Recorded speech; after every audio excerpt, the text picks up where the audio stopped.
What I'm getting at is the degree to which you have chosen to enter this debate about whether the leadership of the Labour Party, Jeremy Corbyn and some of the others around him, have failed to root out what you have described as anti-Semitism, and are thereby seen, I don't know whether by you, but certainly by some others who've voiced opinions similar to yours, as fellow travellers with anti-Semitism. Now, why have you chosen to fight this battle?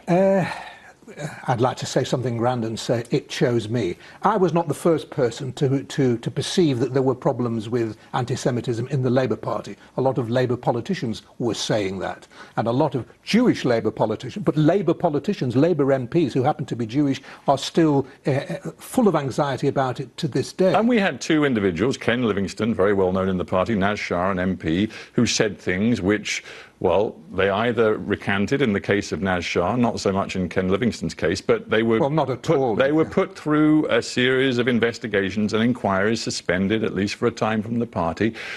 Now, the Labour Party has dealt with that. It's not dealt with it. It's not dealt with it. It had the worst inquiry you can possibly imagine. It was an inquiry that lasted about 3 weeks. People were invited to submit their thoughts. I submitted some thoughts. No sign at all that the lady leading the inquiry had read them, or that she'd read very, very much submitted by Jewish thinkers and writers and talkers. The inquiry found almost nothing. It was couched in the crudest possible language about, well, how sometimes it makes people a little bit uncomfortable, so what we need to do is change some words. Well, and let's not call Jews Nazis quite so often. Rabbi Jeffrey Newman, the rabbi at the Finchley Reform Synagogue, who says this of this whole dispute of which you've become a central part, he says, we, and he's talking of, you know, his group in the Jewish community, we don't accept that anti-Semitism is rife in the Labour Party. And of the examples that have been repeated in the media, many have been reported inaccurately, some are trivial, and only a very few seem to be genuine examples of anti-Semitism. I just wonder why you have chosen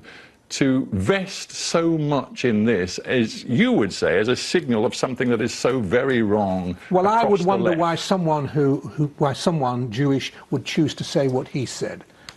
I mean, there are Jews who feel like that. When he says we, I don't know who the we he's talking about, because any number of Jews I know feel as I know about this and encourage me to speak out as I do. There is a great deal of anxiety. I tell you what it is. It isn't that I feel that if I walked into Jeremy Corbyn in a room, he'd punch me on the nose and call me a dirty Jew. But I think what he would do is he would look sneeringly at any of my concerns. He would not take my point that there is a kind of anti-Zionism which does morph into anti-Semitism. He wouldn't believe it. He is an ideologue. He's believed for a long time in the Palestinian cause. The Palestinian cause is a good cause. I don't dismiss or deride the Palestinian cause, but it has been simplified and sentimentalized at the expense of many Jews and certainly many Israelis. And I think that should be taken on board and not just sneered at. And I don't have any sense at all that Corbyn or those around him would do anything but sneer at the things that I'm saying to you now. Well,